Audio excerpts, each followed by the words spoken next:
సత్యము భావన అయిపోవటం ఒక పద్ధతి, భావన సత్యం కావటం ఒక పద్ధతి. భావన సత్యం కావటం అనేది ఇప్పుడున్నది, సత్యము భావన కావటం అనేది అప్పుడున్నది.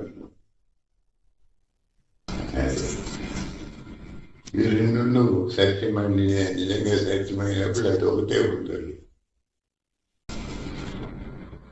సత్యము భావన రెండు కూడా భావనలు అవుతాయి ఆ సత్యం ఉన్నప్పుడు.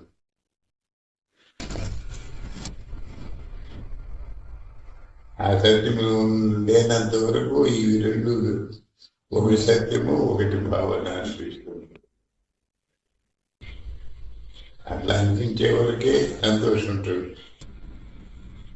రెండు సత్యం అయిపోయినప్పుడు సంతోషం అక్కడ సత్యం మాత్రమే.